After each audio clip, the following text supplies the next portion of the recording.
Niining panahon nga ang putling ebanghelyo gihagis sa mga hiwi nga pagtulunan. Kinahanglan mo barug ang mga tinun-an ni Kristo sa pagpakigbisog sa paglaban sa pagtuo, nga magkausa ug alang sa tanang panahong gihatag sa Dios ngadto sa iyang katawan. Maoy hinungdan nga namugna kining tulumanon ang putling ebanghelyo. 30 minutos nga pagsabwag sa tinuod nga ebanghelyo. Kauban ni Pastor Jeremias Hangad, ang putling ebanghelyo.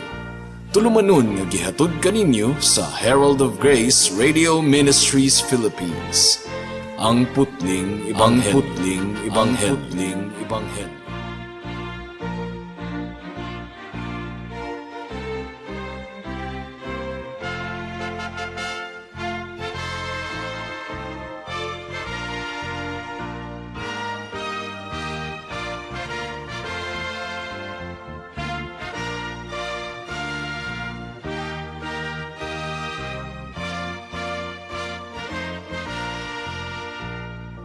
Alang sa pagpamalandong sa pulong sa Ginoo atong pag-aablihan ng atong Biblia sa Mark chapter 13 verse 9 hangtod sa 20. Apan sa dili pa akong gipaabot ang akong pagpanimbaya sa akong 93 years old nga lolo nga si Isabelo Lauri Sr. Happy birthday sa akong magulang nga si Winchita Mercado, June 4, 2022, and happy 9th anniversary sa Herald of Grace Covenant Bible Church of Cavite, June 12, 2022. Mark chapter 13 verses 9 to 20. Ang giingon dinhi mga kaigsuonan.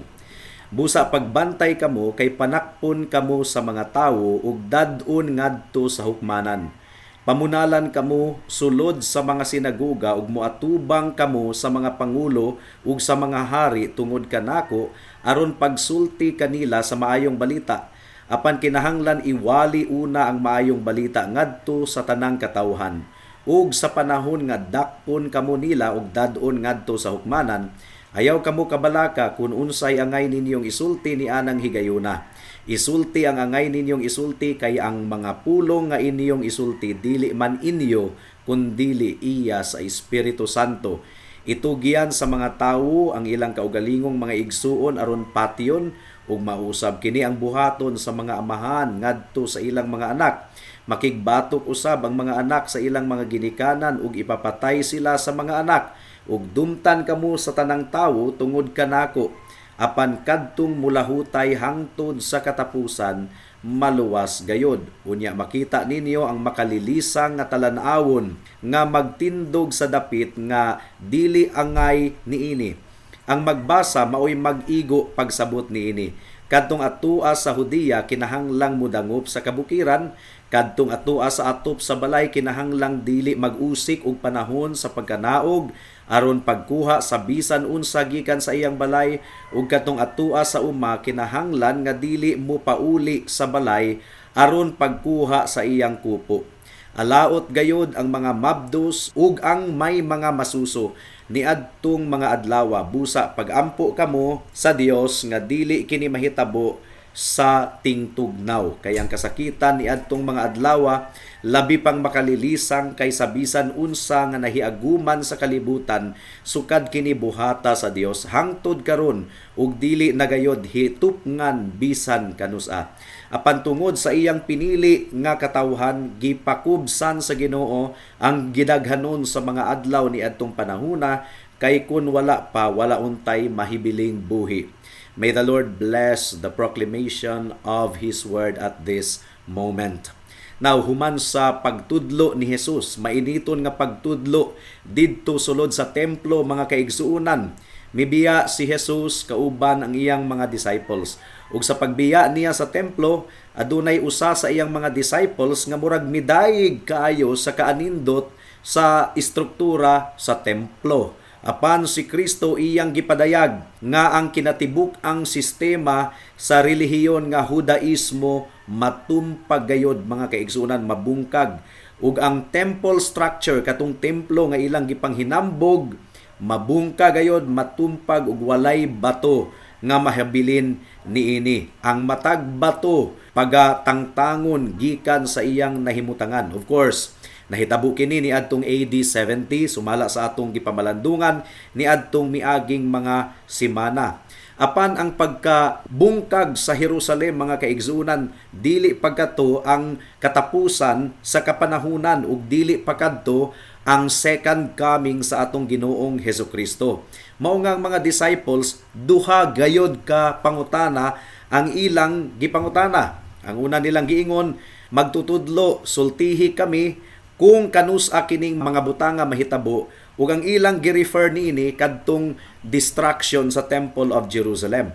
Apan aduna pa sila'y laing pangutana nga naka-record sa Matthew chapter 24 verse 3. Ang giingon dinhi, sultihi kami kanus-a matuman kining tanan ug unsa ang mahitabo nga magpaila sa panahon sa imong pag-abot ug sa katapusan sa kalibutan. So they were referring to the second coming of Christ. Gumikan kay gisumpay sa mga disipulo ang pagkabungkag sa templo sa ikaduhang pagbalik sa atong Ginoong Hesukristo ug sa katapusan sa kalibutan.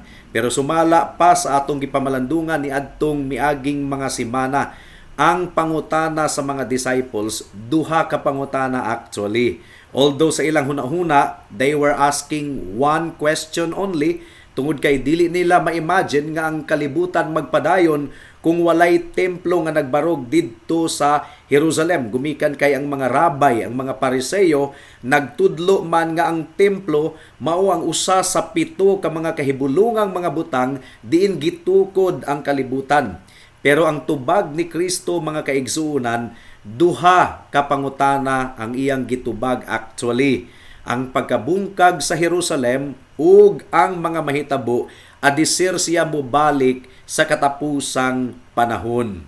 So, adunay usa ka problema nga nabatunan sa pipila ka mga tawo sa ilang pag-interpret niini nga passage sumala sa atong gipamalandungan ni adtong miaging simana. Ilang gilimitar ang tubag ni Kristo sa pagkabungkag lamang sa Jerusalem ni adtong AD 70. Na-fulfill na kuno kini ni adtong AD 70 ug wala nay future element sa tubag sa atong Ginoong Hesukristo. After all, gitagna naman nga mabungka gayod ang daang tugon, ang Old Covenant. Ang giingon sa Matthew chapter 23 verse 38, karon biyaan sa hingpit ang imong balay ug mamingaw kini.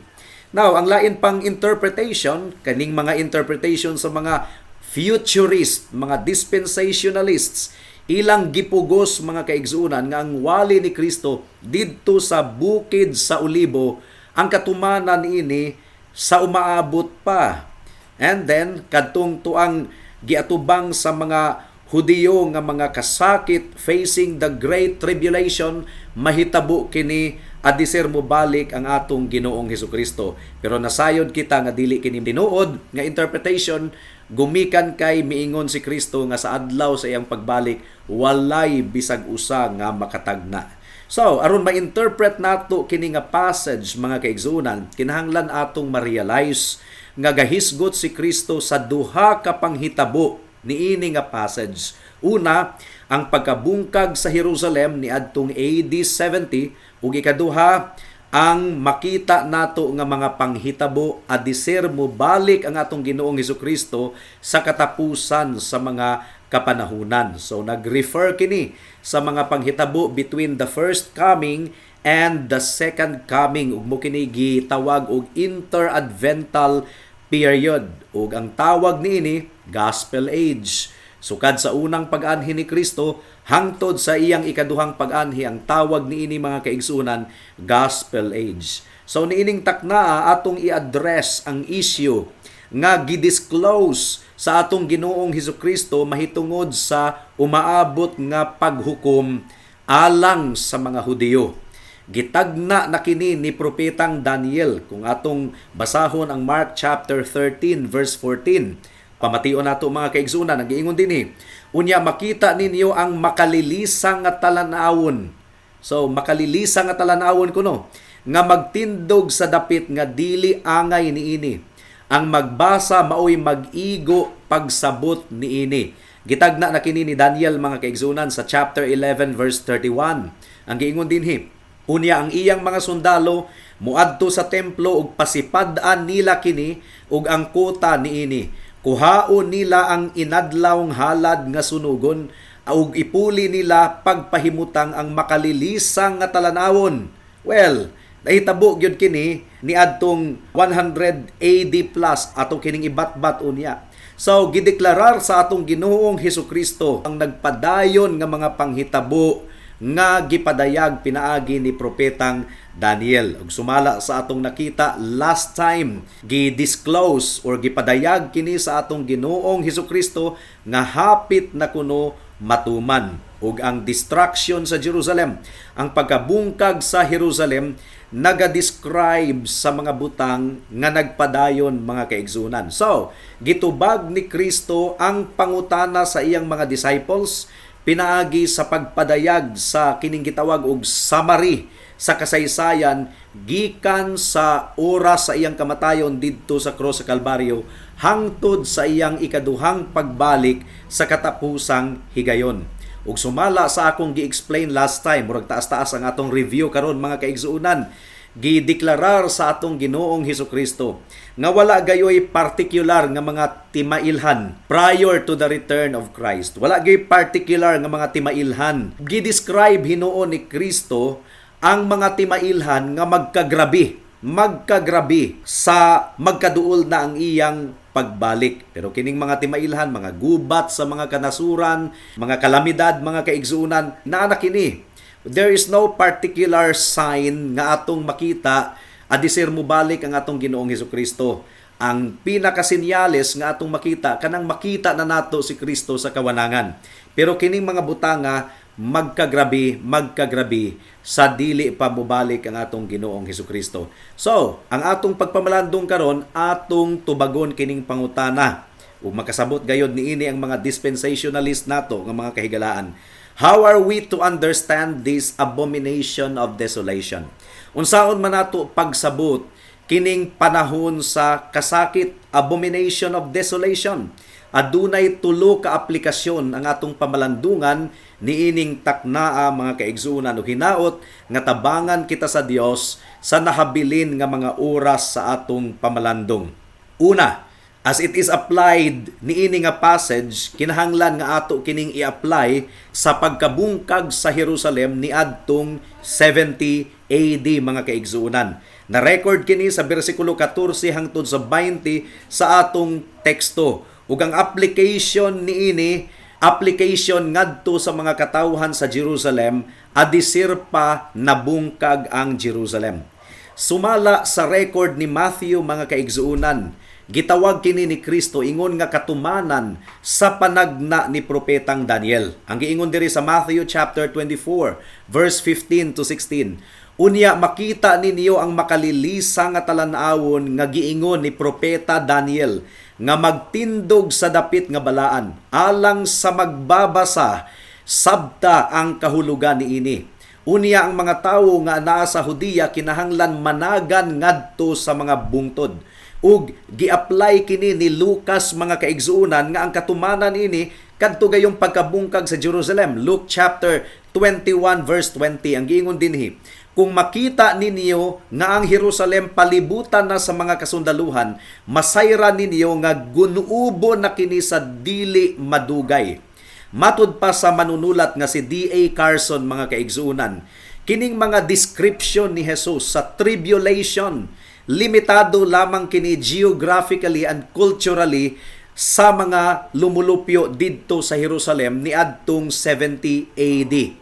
Gipasidan-an ni Kristo ang iyang mga tinun-an nga mubiya gikan sa syudad ug muikyas ngadto sa mga kabungturan kung sulungo na ang Jerusalem. Flee to the mountains, ikyas ngadto sa kabungturan ug nahitabo gayod kini sa kasaysayan mga kaigsunan. Ang mga wala mutuo sa pasidaan ni Kristo kadtong gipalibutan na ang Jerusalem, nagpabilin sila sa Jerusalem kay ila kunong panalipdan ang Jerusalem.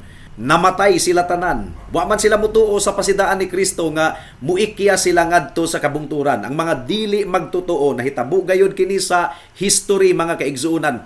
Namatay gyud ang milyon-milyon ka mga Hudiyo nga nagpabilin sa Jerusalem kay kunuhay ilang panalipdan ang Jerusalem. Pero kadtong nakatimaan sa mga pulong sa atong Ginoong Hesukristo, miikya sila ngadto sa mga kabunturan ug sila naluwas. Verse 15 and 16 ang giingon dinhi, kadtong atua sa atop sa balay kinahanglan dili mag-usik og panahon sa pagkanaog aron pagkuha sa bisan unsa gikan sa iyang balay, ug kadtong atua sa uma kinahanglan nga dili mo pauli sa balay aron pagkuha sa iyang kupo.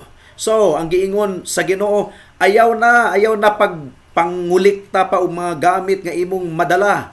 Kinahanglan nga muikyas na kamo ngadto sa kabungturan. Verse 17, alaot gayod ang mga mabdos ug ang may mga masuso ni adtong mga adlawa. So alaot ang mga buros, mga kaigsuunan, kay maglisod man sila og ikyas. Verse 18, busa pag-ampo kamo sa Dios nga dili kini mahitabo sa tingtugnaw. So kung tingtugnaw maglisod sila og ikyas. So wala gayoy specific nga timing sa panagna ni Jesus, pero ang giingon niya hapit na gayod kini mahitabo ug nahitabo gayod ni adtong AD 70. Mingon pa manggani ang Ginoo sa Matthew 24 verse 20, busa pag-ampo kamo sa Dios nga dili unta kamo pakagiwon sa panahon sa tingtugnaw o sa adlaw nga igpapahulay, kay bawal man mo biyahe sila sa adlaw nga igpapahulay. So, this also points to this tribulation. Specifically, gi-address kini sa mga Hudiyo. Gumikan kay ang Sabbath, mga kaigsuunan, ang 7th day Sabbath, aduna kini kalabutan sa mga Hudiyo kaysa sa modern Christian church nga nagsaulog sa adlawng ipagpahulay sa unang adlaw sa semana nga mao ang adlawng Domingo. Sumukad to ang first application sa nahitabo sa Jerusalem ni adtong AD 70. Second application mga kaigsuunan. Ang giingon ni Kristo, mga sinyalis kini sa tribulation, kining gitawag og abomination of desolation. Ang girecord dinhi sa verse 14, makalilisang kuno nga talanawon. Unya makita ninyo ang makalilisang nga talanawon nga magtindog sa dapit nga dili angay niini.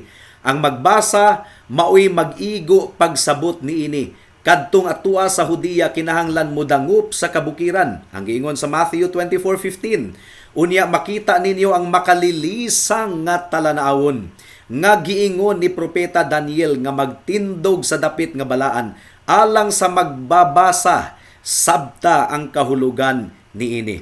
Now, niadtong nadawat kini ni Daniel nga pananawon mga kaigsuunan, nag-struggle siya sa pagsabot niini.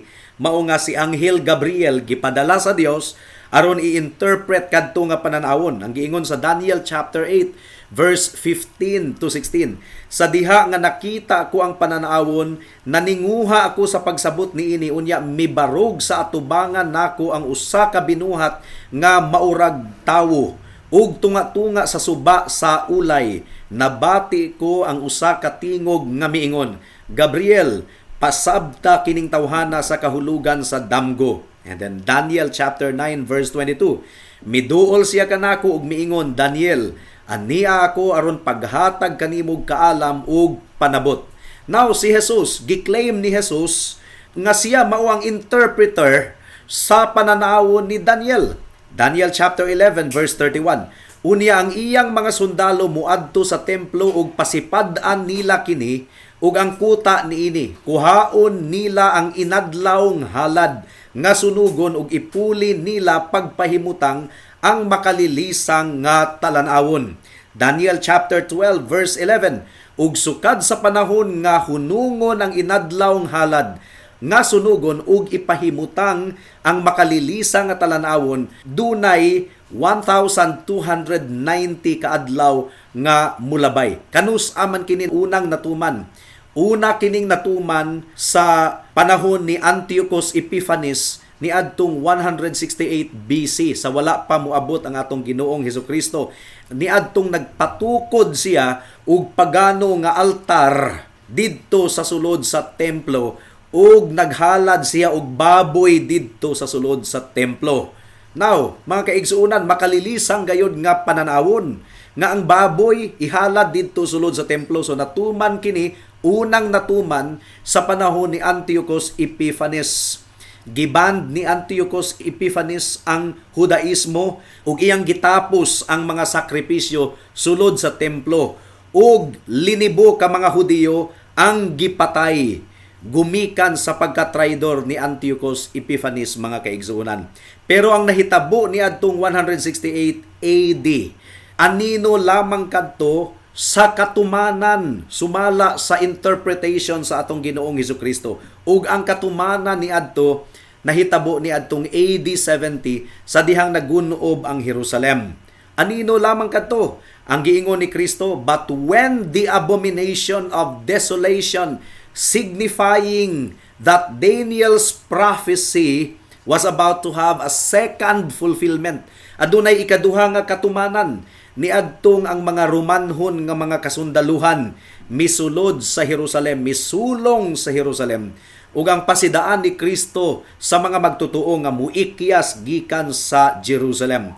Ug niadtong nakita sa mga magtotoo nga natuman ang gipamulong ni Jesus niadtong AD 66 hangtod sa 67, mga kaigsuunan, miikyas gayo sila sa Jerusalem ug naluwas sila kay mituo man sila.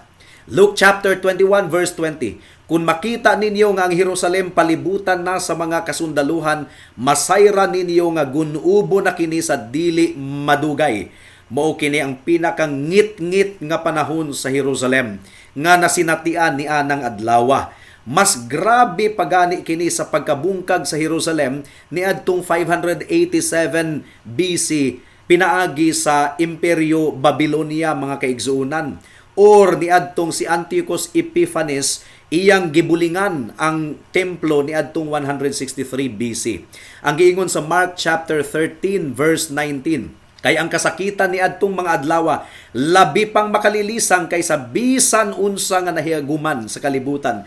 Sukad kini buhata sa Dios hangtod karon ug dili nagayod hitupngan bisan kanusa.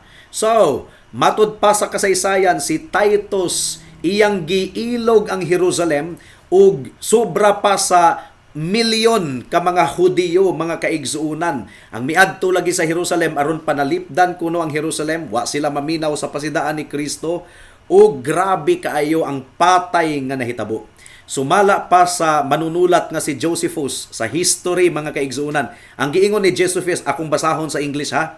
While the sanctuary was burning, nasunog ang templo, neither pity for the aged nor respect for rank was shown. On the contrary, children and old people, laity and priests alike were massacred. Wala gayud kunoy kaluoy. And yet, bisan pa sa grabe kaayo nga nahitabo, mga kaigsuunan, gipugngan paghihapon kadto sa Ginoo, gikontrol gihapon to sa Ginoo nga dili kaayo ra tanto nga magrabe nga mahurot silang tanan.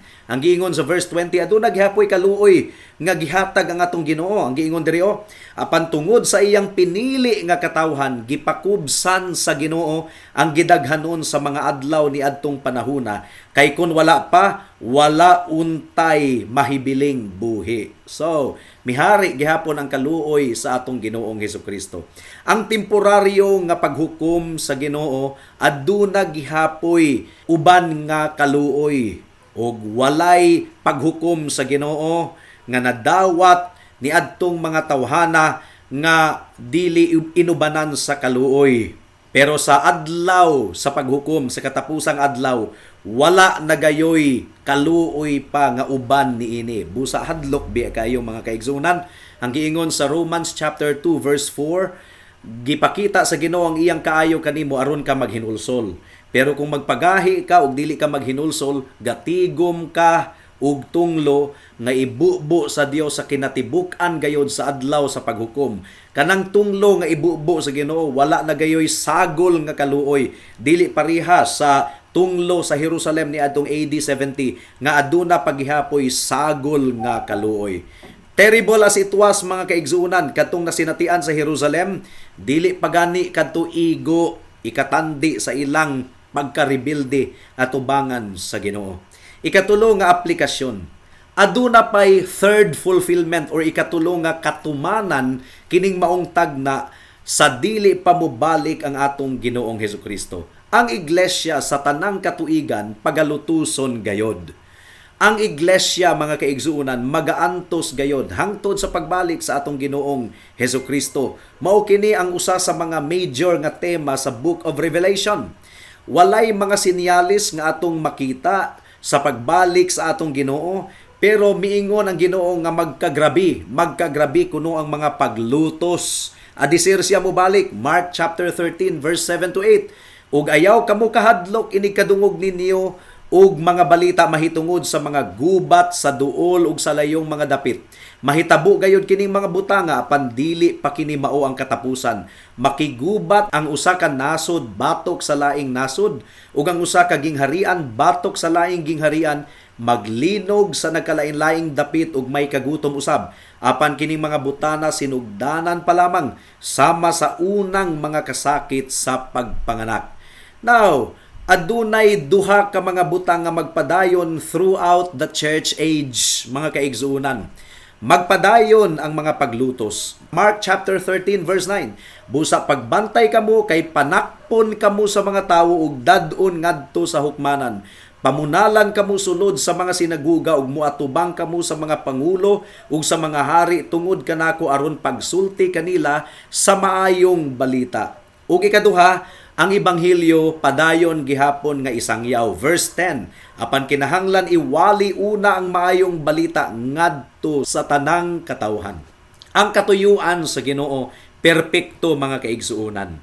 Ang history, ang kasaysayan nagakahitabo sumala sa katuyuan sa Ginoo nga iyang giplano before pagibuhat ang kalibutan. Ug sama sa manganak gabati nga babayi, magkagrabi ang kasakit, mga kaigsuunan, adisir mo balik ang atong Ginoong Hesukristo. Ang iglesia kanunay gayud nga nagaantos, kanunay ginalutos, gumikan kay si Satanas. Wala pa siya gisilutan karon. Gigapos siya in a sense nga limitado na ang iyang pagpanglihok, pero wala pa gyud siya totally nga gisilutan ug gawas nun pa siya karon nga mibuhat sa iyang mga aktibidades, mga kaigsuunan. Pero adisir mo balik ang atong Ginoong Hesukristo, buhian kining gitawag nga man of lawlessness, tawo nga yawanon. Mao kini ang Antichrist nga gitagna ni Pablo sa ikaduhang Tesalonica chapter 2 verse 3 to 4. Ang giingon dinhi, ayaw kamo palimbong ni bisan kinsa sa bisan unsang paagi, kay ang maong adlaw dili moabot samtang dili pa mahitabo ang katapusang pag-alsa batok sa Dios ug dili pa mutungha ang tawong yawanon nga gitagana alang sa kalaglagan. Supako niya ang tanan nga gipaka-Dios o gipakabalaan sa tawo. Himuon niyang labaw ang iyang kaugalingon kay kanilang tanan. Gani musulod ug mulingkod siya sa templo sa Dios ug ang kunon niya nga siya Dios. Ang atong katungdanan, mga kaigsuunan, nga magpabilin kitang matinud-anon sa tanang henerasyon, bisan pa sa mga paglutos nga atong masinatian. Sa sunod simana, mga kaigsuunan, atong pagatun-an kining tribulation, the great tribulation. So hinaot nga inyong atngan kini nga pamalandong sa pulong sa Ginoo dinhi sa kahanginan. Now sumala sa akong gikaingon, mga kaigsuunan, hadlok lagi kay ang mga paghukom sa Dios nga atong nasinatian karon, ang mga pag-antos, mga baha, mga gubat, mga panghitabo, doon nagihapoy sagol nga kaluoy sa Ginoo, doon nagihapoy limit. Pero sa adlaw sa pagbalik sa Ginoo, wala na gyoy sagol pang kaluoy sa paghukom nga ibubo sa Dios. Muna ka na ang kinatibuk-an sa paghukom sa Dios. Busa samtang wala pa ka na mahitabo higala, hinulsuli ang imong sala. Ang kuna nga ikaw makasasala og dili ka makaluwas sa imong kaugalingon. Ug dangop kang Kristo ug saligi siya lamang, ingon nga imong bugtong Dios ug manluluwas. Ayaw salig sa imong pagkabuutan, salig sa pagkamatarong ni Kristo ug salig sa iyang dugo nga mo'y mupapas sa tanan nimong mga kasalanan. Buhata kini karon kay basin ug ugma ulahin ang tanan. Magampo ta. Salamat o Dios sa mensahe nimo ni ining taknaa ug among gipangayo nga gitandog nimo ang kasing-kasing sa mga katawhan nga naminaw karon. Hinaot nga mudangat kini sa ilang pagkaila kang Kristo, ingon nga ilang Ginoo ug manluluwas. In Jesus' name we pray. Amen. Alang sa dugang nga mga pangutana, mahimong mo text kang Pastor Jeremias hangad sa 0935 744 3030.